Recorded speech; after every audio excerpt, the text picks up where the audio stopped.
너무너무 참 좋습니다. 하나님 말씀을 하나하나 알아간다는 것은 이렇게 다가옵니다. 하나님 말씀을 하나하나 알아갈 때 우리가 어떤 맛있는 음식을 먹었을 때보다 더 즐겁고, 하나님 말씀을 하나하나 알아갈 때 우리가 어떤 성취를 이루었을 때보다 더 만족스럽고, 하나님 말씀을 하나하나 알아갈 때 우리가 어떤 지식을 소유하게 되었을 때보다 더 깨닫게 되어지고, 하나님 말씀을 하나하나 알아갈 때 우리가 어떤 각성제를 소유했을 때보다 더 내 영혼을 깨어나게 합니다. 이런 놀라운 더 즐거움, 더 만족스러움, 더 깨달음, 더 깨어남이 있는 복된 말씀의 성도들이 되시기를 바랍니다. 천재성이란 단어가 있습니다. 여러분 혹시 우리 자녀들을 이렇게 양육하시고 길러가실 때 이런 생각 해보지 않으셨어요? 우와, 천재 같구나, 천재 같아. 그런 생각 안 해보셨습니까? 서로 아무래도 우리 아이가 천재 같아. 자녀들이 어릴 때 천재로 보입니다. 아마 여기 앉아 계시는 분들도 한때는 동네에 플랜카드가 붙었던 내노라는 천재였을 겁니다. 그런데 문제는 지금은 아무도 그렇게 보는 사람이 없다는 사실입니다.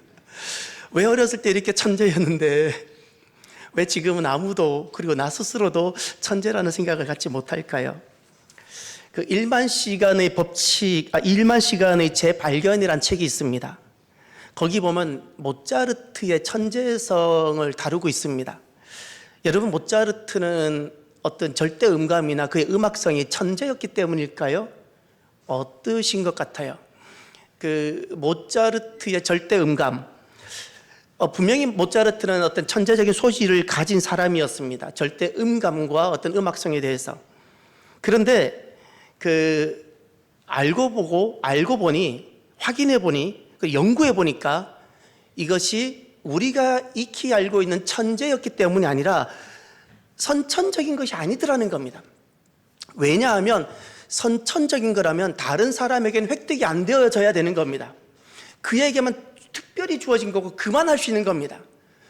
아무리 훈련하고 아무리 노력해도 다른 사람은 안 될 때 그의 것만이 될 때 천재라 부르는데, 놀라운 것은 1만 시간의 재발견이라는 곳에서는 한 사람을 1만 시간을 훈련을 하고 반복했더니 그 사람들도 가능하더라는 겁니다.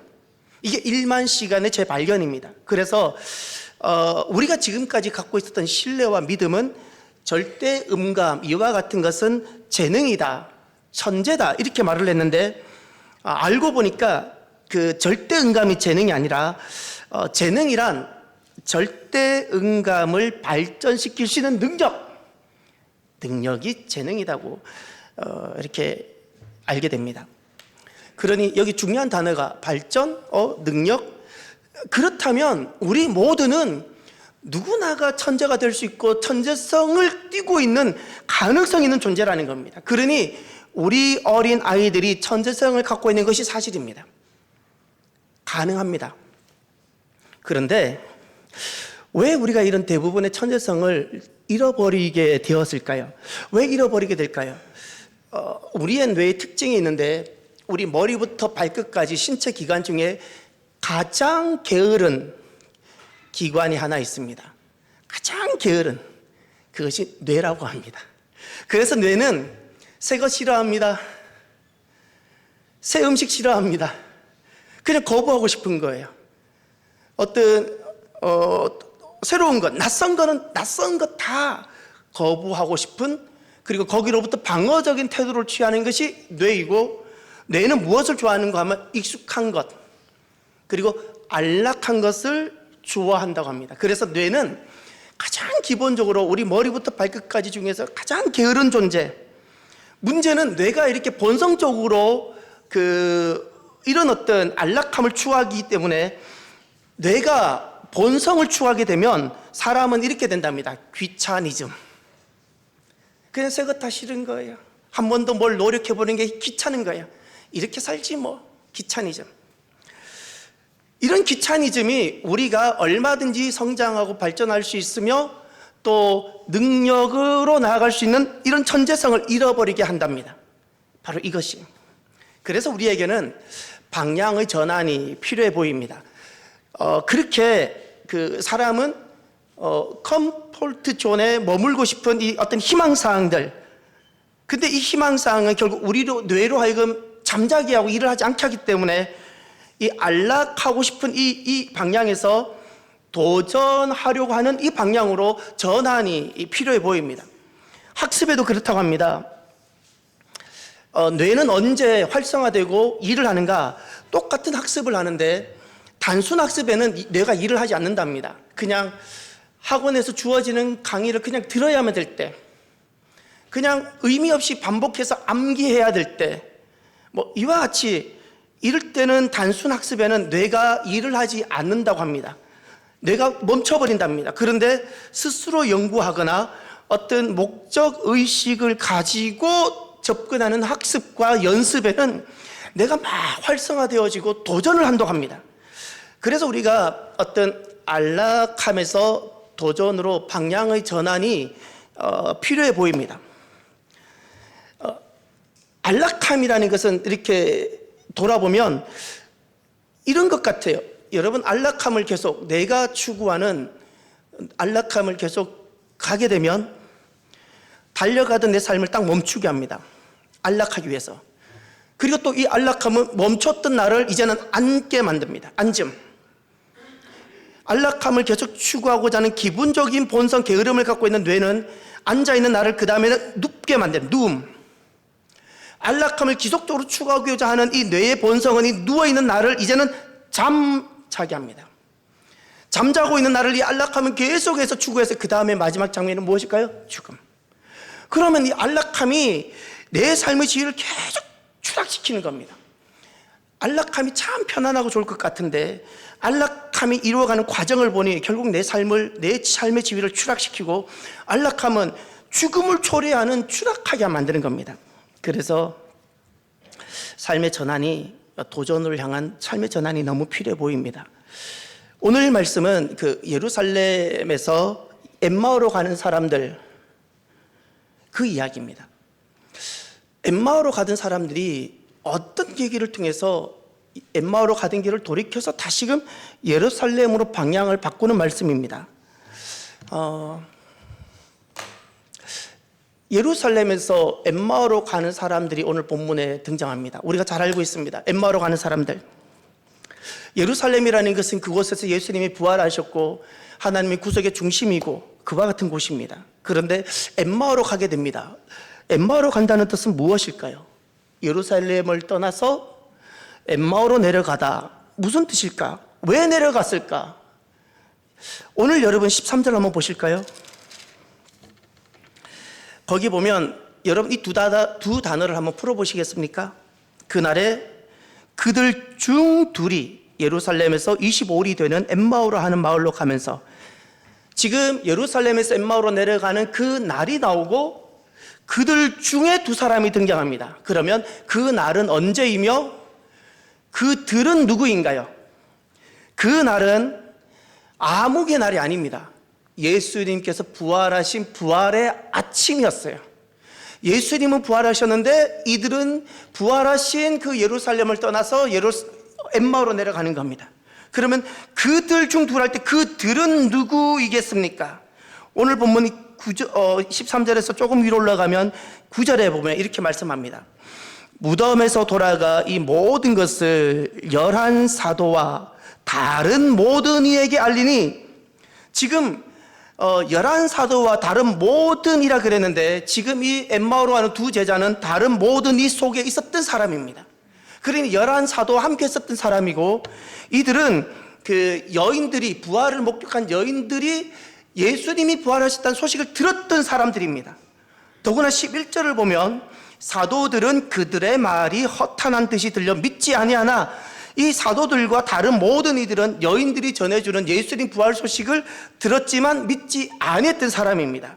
그래서 오늘 그들 중 이 둘은 어떤 사람인가? 열한 사도와 함께 있었던 사람이고 여인들이 전하여 준 부활 소식을 들었지만 그 사도들과 더불어 부활을 믿지 아니한 사람들입니다. 그랬더니 예루살렘을 떠나 엠마오로 갑니다. 예루살렘을 떠나서 엠마오로 가는 사람은 도대체 어떤 사람이기에 예수님이 부활하셨는데 부활하신 예수님을 떠나서 엠마오로 갈 수 있을까요? 놀라운 사실은 15절을 보십시오. 예루살렘에서 엠마오로 가는 사람들을 이렇게 소개하고 있습니다. 이런 사람이라고. 15절에 보면 예수님이 나타나시죠. 부활하신 예수님께서 어떻게 나타나시죠? 엠마오로 가는 두 제자에게 가까이라는 부사가 보입니까? 가까이 오십니다. 그리고 동행하십니다. 너무너무 복되지 않습니까? 사랑하는 성도 여러분, 오늘 부활하신 예수님께서 여러분과 가까이, 그리고 여러분 곁에 여러분과 함께하는 놀라운 은혜가 있기를 바랍니다. 엠마오로 가는 제자들이 이 은혜를 입었어요. 그런데 우리가 주목해야 될 말씀 하나 나옵니다. 16절을 봐주십시오. 함께 볼까요? 그들의 눈이 가리어져서 그인 줄 알아보지 못하거늘. 너무 놀랍지 않습니까? 그들은 이미 예수님과 수년 동안 같이 머물렀던 사람인데 예수님께서 가까이 오셨습니다. 곁에 계시고 심지어 동행하십니다. 그런데 그인 줄, 예수님인 줄 알아보지 못하거늘.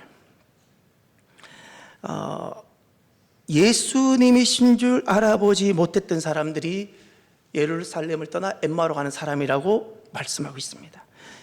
옆에 예수님이 계시는데 예수님인지 모르는 거예요. 이것을 성경은 이렇게 말합니다. 눈이 가리어져서. 시력이 너무너무 좋아서 밤에도 길을 갈 수 있는 사람인데 정작 내 곁에 계시는 예수님이 보이지 않는 겁니다. 우리도 마찬가지입니다. 정작 성전에 나왔는데 예수님은 내 곁에 가까이 나와 함께 계시는데 내가 예수님을 보지 못할 수도 있다는 사실을 기억하십시다. 예수님은 나를 찾아오시는데 내가 예수님이 안 보이는 거예요. 이렇게 시력 좋은 눈을 가지고 모든 사물을 다 보면서 한 분이 안 보이는 거예요. 이것이 언제? 예루살렘을 떠나 엠마오로 갈 때 일어난 일들입니다. 이것을 영적 소경이라 부르는 겁니다. 그러면 이렇게 예루살렘을 떠나 엠마오로 갈 때 그 엠마오로 가는 사람들의 모습이 있습니다. 성경에서는, 오늘 말씀에서는 엠마오로 가는 사람들의 모습을 세 가지로 말씀합니다. 17절을 볼까요? 예수께서 이르시되 너희가 길 가면서 서로 주고받고 받고 하는 이야기가 무엇이냐 하시니 다 함께 두 사람이 슬픈 빛을 띠고 머물러 서더라. 아멘. 슬픈 빛, 얼굴빛이 슬픕니다. 첫 번째가 슬픔입니다. 기뻐해야 할 이유가 상실된 겁니다. 기뻐할 이유가 없는 겁니다. 그러니 왜 기뻐할 이유가 없습니까? 그냥 불만이 먼저 생기고 불평이 생기고 원망이 나를 지배하는 겁니다. 나를 지배하는 감정이 불만입니다. 나를 지금 다스리고 이끌어가는 것이 불평인 겁니다. 그러니 이게 슬픔의 빛이 되어진 겁니다. 언제? 예루살렘을 떠나 엠마오로 가게 되면 우리 안에 일어나는 일들입니다. 그리고 두 번째, 25절을 봐주십시오. 25절에 두 번째와 세 번째가 등장하는데 이르시되 미련하고 선지자들이 말한 모든 것이 마음에 더디 믿는 자들이여. 여기 미련하다. 두 번째, 예루살렘에서 엠마오로 내려가는 사람들의 모습이 미련하다라고 예수님이 친히 말씀하셨는데 이 미련이라는 것은 무지를 말하는 겁니다. 지식이 부족하다는 뜻이 아니라 깨닫지 못하고 있다는 겁니다. 많은 것을 가지고 있는데 깨닫지 못하는 겁니다. 무지입니다. 무지. 그리고 세 번째, 마음에 더딤 있다. 마음의 더딤. 마음의 더딤이라는 것은 이 더딤이라는 단어는 헬라어로 보면 불확실성을 말합니다. 확실함이 없는 겁니다. 확실하지 않으니까 마음이 더디고 느리고 불확실하게 되어지는 겁니다. 그래서 그것이 바로 불안입니다. 그러니 예루살렘에서 엠마오로 가는 그들은 엠마오로 살기 위해서 가는데 불안합니다. 살기 위하여 가는 길인데 근심과 걱정과 염려가 가득합니다. 좋은 것을 가지고 있는데도 근심입니다. 성공을 했는데도 불안합니다. 이것이 바로 예루살렘을 떠나 엠마오로 가는 사람들에게 나타나는 모습들입니다. 슬픔, 그리고 무지, 그리고 불안.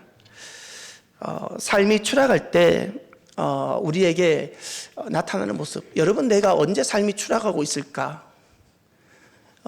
안락함을 추구하게 될 때, 사람의 본능은 안락함을 추구하게 되는데, 안락함을 추구하게 될 때 그때부터 난 추락하게 되는 겁니다. 언제 내가 늙은이가 되는가? 사회적 연령이 많아지면 늙은이가 되는 것이 아니라, 아무리 젊은 20대라도 내가 안락함을 추구하고 내가 편안함을 추구할 때 그때부터 나는 이미 늙은인 겁니다. 추락하고 있는 겁니다. 나이가 아무리 많아도 저는 아직도 기억합니다. 김준건 목사님인데 제가 20대 초중반 때 그분이 60대였는데 저보다 더 젊으시더라고요. 생각하는 것이 더 젊고 꿈꾸는 것이 더 젊으셨고 더 확신이 차 있고 더 기쁘시고 저보다 더 청년이셨어요. 저보다. 삶이 추락하고 예루살렘을 떠나 엠마오로 갈 때 나타나는 것이 바로 이런 슬픔, 무지, 불안인 겁니다. 그러면 이게 화면이 안 바뀌네요. 예, 이게 왜 안 바뀌죠? 한번 너무 많이 바뀌었어요. 3번으로 가야 되는데. 예, 이게 자동으로 잘 안 되네. 이게 다음 장면이 보였으면 안 되는 건데 비밀인데 이거 오늘 처음 해보는 거거든요. 제가 1부 때는 잘 됐는데. 세 번째 그 엠마오에서 예루살렘으로 가는 삶이 있습니다. 오늘 본문에도 보면 엠마오로 가던 사람이 어떤 계기를 통해서 가던 길을 멈추고 다시 예루살렘으로 되돌아가는 말씀이 나옵니다. 여러분 33절 한번 보시겠습니까? 우리 한번 다 같이 읽어볼까요? 33절. 곧 그때로 일어나 예루살렘에 돌아가 보니 11 제자 및 그들과 함께 한 자들이 모여 있어. 아멘. 곧 그때로 일어나 예루살렘에 돌아가 보니 예루살렘으로 돌아갑니다. 이들은 엠마오로 가던 사람들입니다. 그런데 예루살렘으로 돌아갑니다. 그런데 부사를 보세요. 곧입니다. 즉시입니다. 그리고 그때로 일어나 바로 움직입니다. 여러분, 지금 어떤 일이 있었기에 이들이 엠마오로 가던 길에서 곧 즉시 예루살렘으로 돌아갔을까요? 모든 믿음의 역사를 반추해보면 이렇게 됩니다. 엠마오로 가던 사람들이었는데 그들이 어떤 계기로 예루살렘으로 되돌아갈 때 그들을 통해서 모든 하나님의 주의 역사가 다 일어났었습니다. 교회의 역사가 있습니다. 2000년 교회의 역사, 우리는 다수의 수많은 사람들에 의해서 위대하고 놀라운 교회의 역사가 세워졌을 것 같고 기록되었을 것 같지만 그렇지 않습니다. 엠마오로 가던 사람들이 어떤 계기로 돌아서서 다시 예루살렘으로 되돌아간 사람들, 그들에 의해서 놀라운 그 교회의 역사와 우리가 알고 있는 위대한 그 부흥들이 일어났던 겁니다. 사도행전 마찬가지입니다. 사도행전에 가면 성령의 사람들이 나옵니다. 그 성령의 사람들은 엠마오로 가던 사람들이었는데 돌이켜서 예루살렘으로 되돌아간 사람들이고 삶의 방향이 전환된 사람들이고 하나님 그들에게 기름을 부으시고 성령을 부어주셔서 놀랍고 위대한 성령의 역사가 나타났던 겁니다. 지금 또 하나님은 엠마오에서 예루살렘으로 가는 사람들, 지금 또 하나님 그들을 사용하시고 성령을 부으시고 그들에게 하나님의 영광을 나타내시며 하나님의 능력을 보이시고 기적이 나타나게 하시고 하나님의 위대한 목적을 그들을 통해 이루어 가시는 겁니다. 저와 여러분들이 엠마오에서 예루살렘으로 되돌아가는 복된 심령들이 되기를 바랍니다. 그러면 엠마오로 가던 사람들이 무엇을 통해서 예루살렘으로 방향이 전환됐을까요? 무엇이 이들의 삶의 방향을 바꿨을까요? 마치 브레이크가 고장난 폭주기관차처럼 엠마오로 질주하던 누구의 소리도 안 들리고 무엇으로도 붙잡을 수 없었던 그들의 도대체 무엇이 가던 길을 멈추고 다시금 예루살렘으로 되돌아가게 했을까요? 34절을 보십시오. 아주 중요한 말씀입니다. 다 함께 볼까요? 말하기를 주께서 과연 살아나시고 시몬에게 보이셨다 하는지라. 아멘. 저를 따라해 주세요. 주께서 과연 살아나시고 시몬에게 보이셨다. 부활입니다. 부활입니다. 지금 그 예루살렘에 되돌아갔을 때 그곳에 모여 있었던 사람들의 공통 분모입니다. 100%. 100명이 모였든 120명이 모였든 500명이 모였든 그 자리에 몇 명이 모여 있는지 모르겠지만 모여 있는 사람들의 공통점, 고향이 같아서 모인 것이 아닙니다. 성별이 같은 것도 아닙니다. 나이가 같은 것도 아닙니다. 다 다릅니다. 한 가지가 같습니다. 예수 부활. 주님께서 과연 살아나시고를 목격한 사람들, 내 안에 부활이 새겨진 사람들, 이들이었어요. 이들이 예수 부활을 만나니까 엠마오로 내려가던 폭주 기관차처럼 아무도 붙잡을 수 없는 이들을 예수 부활을 딱 경험하니까 아무도 말하지 않았는데 즉시 곧 일어나서 예루살렘으로 돌아갔습니다. 지금 오늘 본문에 주께서 과연 살아나시고 시몬에게 보이셨다. 이 예수 부활이 우리에게 알려주는 두 가지가 있습니다. 시사하는 바가 두 가지인데 하나가 부활은 역사적 사실이라는 겁니다. 폭주 기관차처럼 엠마오로 가던 이 남자들의 발걸음은 만약에 고상한 어떤 이야기, 감성적인 것, 그냥 희망사항이었다면 절대 발걸음을 돌이킬 수 없습니다. 그냥 갑니다. 그런데 이 남자들의 발걸음을 폭주 기관차처럼 가든 아무 소리도 안 들리고 그냥 달려가던 이들이 발걸음이 멈췄다는 것은 사실이기 때문입니다. 사실이 아니면 절대 돌아오지 않습니다.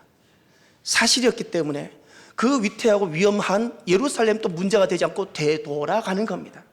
또 한 가지, 주께서 과연 살아나시고 시몬에게 보이셨다는 이 예수 부활이 우리에게 알려주고 시사하는 두 번째가 있는데 그것은 부활의 능력입니다. 엠마오로 가는 삶은 너무 자연스럽고 안락을 추구하는 자연스럽고 당연한 삶인데 이들이 너무나도 위험하고 살기 위해서 떠났던 예루살렘을 되돌아갈 수 있다는 것은 엄청난 능력이 아니면 불가능한 길입니다. 예루살렘으로 되돌아갔다는 것은 이런 부활의 능력이 있다는 것입니다. 거듭남의 능력. 예수 부활에는 거듭남의 능력이 있습니다. 어떤 거듭남인가? 내가 부모님을 통해서 태어났지만 나는 이미 죽기로 준비되어져 있는 죽음의 존재였는데 이제는 생명의 존재가 된 겁니다. 할렐루야.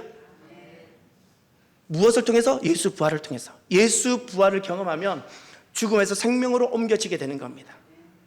그래서 너무나도 죽음이 두렵지 않는, 예수님이 사망을 이기신 것처럼 이제는 모든 두려움의 근원인 죽음을 이기는 자들이 딱 되게 됩니다. 그래서 예루살렘이 가능한 겁니다.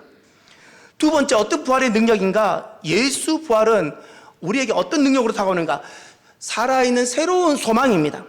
전에는 세상 성공, 안락이 최고의 소망이고 희망사항인데 이제는 다른 소망이 생깁니다. 하나님 나라, 하늘, 할렐루야. 새로운 소망이 생기는 겁니다. 세 번째, 부활은 어떤 능력을 우리에게 가져다 주는가? 새로운 유업, 새로운 유산을 소망하게 하는 새로운 유업에 대한 것을 갖게 합니다. 이것이 능력입니다. 전에는 땅이 중요했습니다. 땅 한 평 때문에 부모와 형제와도 등을 돌리기를 하지 않았습니다. 그런데 부활은 우리에게 어떤 힘을 가져다 주는가? 땅을 떠나게 만듭니다. 전에는 땅에 목숨을 걸었는데 예수 부활을 다 경험하고 나면 나에게 어떤 능력이 생기는가? 땅이 소중하지만 땅보다 더 귀한 것을 보게 합니다. 할렐루야. 하늘나라, 하나님 나라가 있음을 보게 하고 그 능력을 내가 딱 붙잡게 되어지는 겁니다. 무엇이 이렇게 만드는가? 예수 부활. 할렐루야. 그래서 능력인 겁니다. 새로운 생명인 거듭남, 새로운 소망, 새로운 유업, 이것이 언제 우리에게 시작되는가? 예수 부활입니다. 그래서 부활은 능력인 겁니다. 그래서 엠마오로 가던 사람들이 돌이켜서 예루살렘으로 가게 되는 겁니다. 그러면 무엇이 엠마오로 질주하던, 예수님이 곁에 계셔도 예수님이 보이지 않던 이들을 눈을 열어서 예수님을 보게 하고 예수 부활을 경험하게 했을까요? 27절을 보십시오.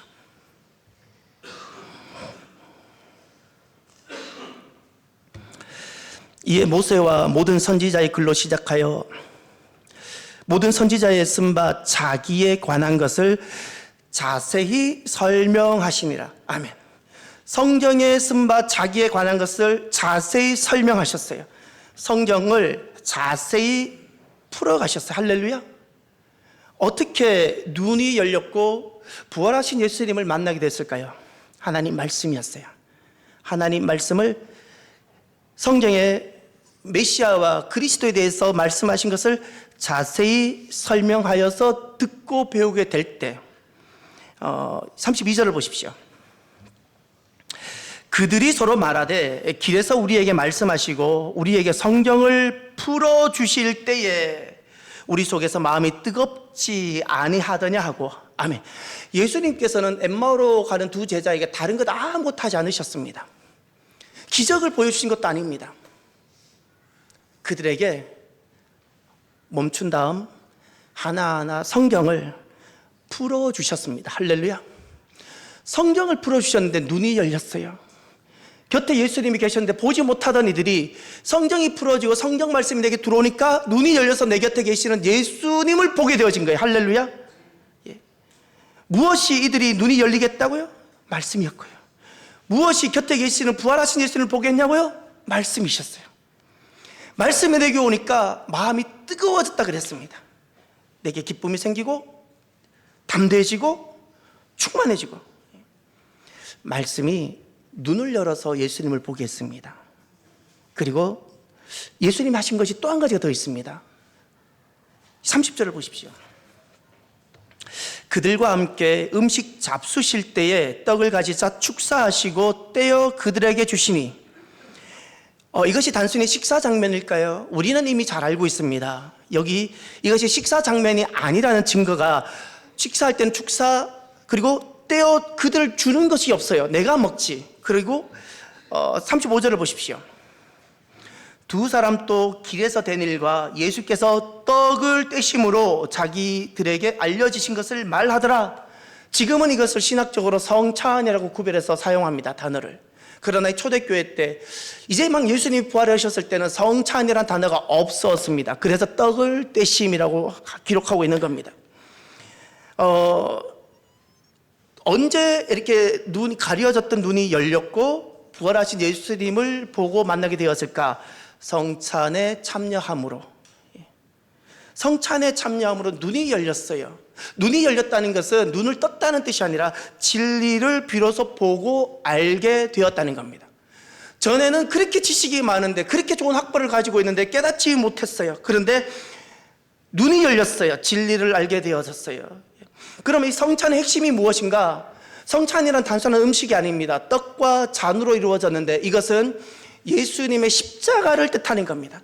떡이라는 것은 우리를 위하여 대신 찢기시고 상하신 몸을 뜻하는 것이고, 잔이라는 것은 내 죄를 대신 지시고 흘리신 그리스도의 피, 내가 죽어야 되는 그 피를 대신 주님께서 흘리신 그 피를 뜻하는 겁니다.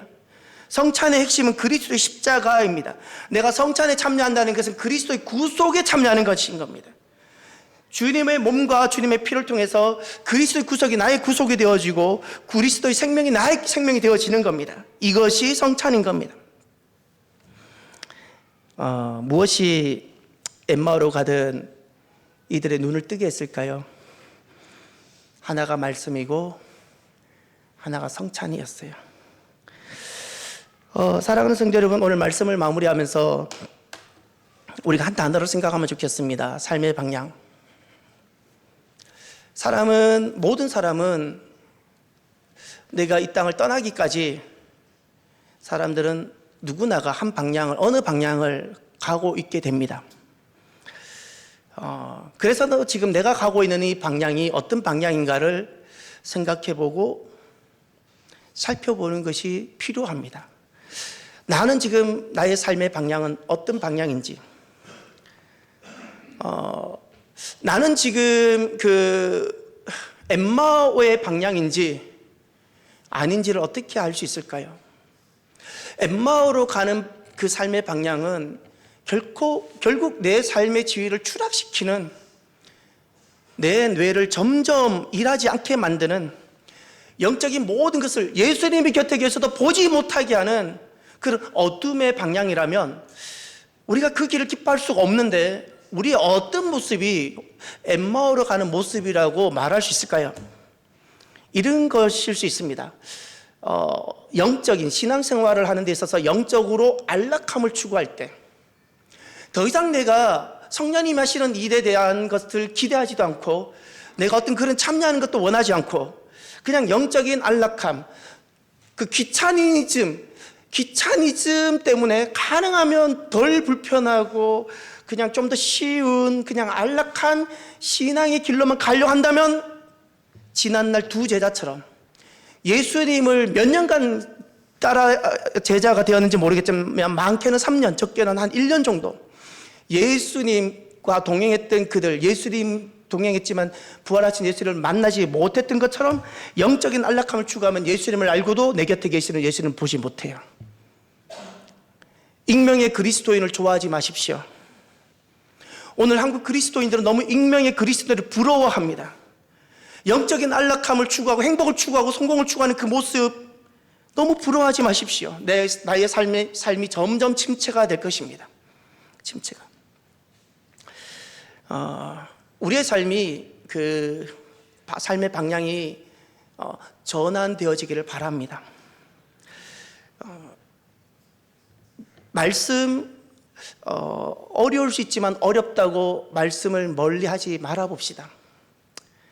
말씀은 어떤 음식보다 우리를 감격하게 하고 어떤 성취보다 우리를 만족하게 하는 것이 말씀입니다. 엠마오로 가는 두 제자가 결국 내 곁에 계시는 예수님을 보게 된 결정적인 계기가 바로 말씀과 성찬이었다는 것을 기억합시다. 나의 삶이 말씀과 어떤 관계성이 있는가를 한번 돌아봐 주십시오. 나는 얼마나 말씀을 사모하고 말씀과 관계된 삶을 살아가고 있는지. 부활하신 주님을 만난 사람들의 결정적인 특징이 두 가지가 나오는데 그것이 바로 하나가 말씀이었어요. 말씀. 구원의 여정에 참여하는 것이 힘들다고 이렇게 하지 마시고요. 하나님께서 이끌어 가시는 그 구원의 여정, 그것을 참 기뻐하는 귀한 여러분들이 되시길 바랍니다. 저와 여러분이 걸어가는 삶의 방향이 엠마오가 아니라 예루살렘이었으면 참 좋겠습니다. 하나님께서 우리를 그 엠마오로 이끌기 위해서 우리를 부르셨어요. 우리는 결국 하나하나 말씀과 복된 구원의 여정에 참여함으로 우리의 삶이 너무나도 복되고 귀한 삶이 될 줄 믿습니다. 오늘은 말씀을 마무리하면서 여러분과 이 찬양을 같이 나누고 싶습니다. 우리가 살아가면서 슬픔도 겪고 몸에 병도 생기고 마음의 아픔도 생기는데 우리가 어떤 경우가 생길지라도 예수님이면 됩니다. 우리가 예수님을 붙들고 예수 부활을 딱 경험하면 우리는 가능합니다. 우리가 이 찬양을 함께 고백하면서 오늘 우리가 주님 앞에 삶을 결단하도록 했으면 좋겠습니다. 슬픈 마음이 있는 자, 몸과 마음 병든 자, 누구든지 부르시오. 예수 이름 부르시오. 그 이름을 믿는 자, 그 이름을 부르는 자, 그가 어떤 사람이든 구원 얻으리. 슬픈 마음이 있는 자, 몸과 영혼, 몸과 마음 병든 자, 누구든지 부르시오. 예수 이름 부르시오. 그 이름을 믿는 자, 그 이름을 외치는 자, 그가 어떤 사람이든 그는 주의 영광 보리라. 예수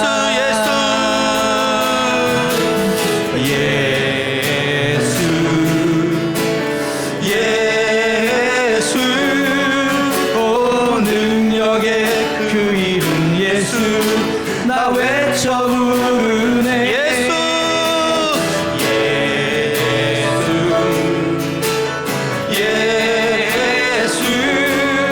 오 구원의 그 이름 예수 나 외쳐 부르네. 예수 그리스도. 1절 찬양 한 번 더 합시다. 슬픈 마음 있는 자, 몸과 영혼 병든 자, 누구든지 부르시오. 예수 이름 부르시오. 그 이름을 믿는 아멘 자, 아멘 그 이름을 부르는 자, 그는 주의 영광 보리라. 예수 예수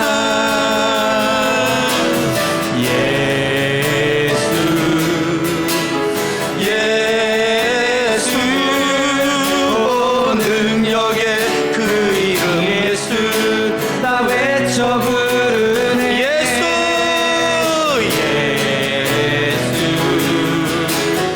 예수 오 구원의 그 이름 예수 나 외쳐 부르네. 예수 그리스도 예수 예수 예수 온 능력의 그 이름 예수 나 외쳐 부르네.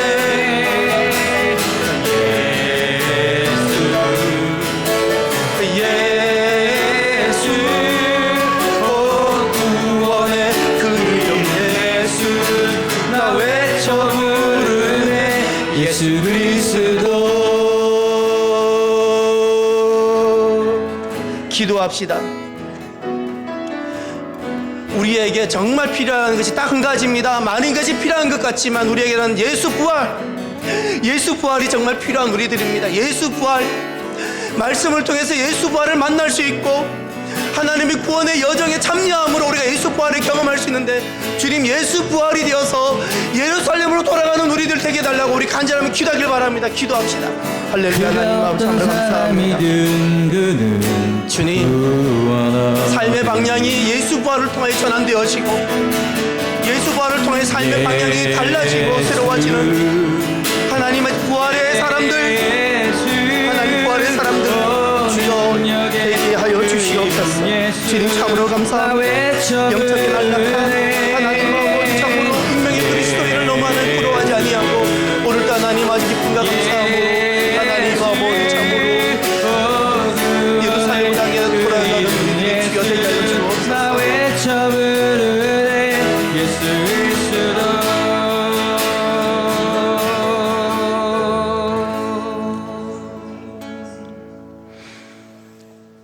예수 부활은 우리의 모든 것을 바꿉니다. 폭주 기관차처럼 달려가던 우리들의 발걸음을 멈추고 다시금 예루살렘으로 주의 나라로 되돌아가게 하는 것이 바로 예수 부활입니다. 주님, 놀라운 예수 부활이 살게 하는 새로운 삶, 안락함과 행복이 아니라 예수 부활이 살게 하는 놀라운 새로운 삶이 우리 안에 펼쳐지게 하여 주옵소서. 참으로 감사하며 예수 그리스도 이름으로 기도드립니다. 아멘. 이 시간은 봉헌 시간.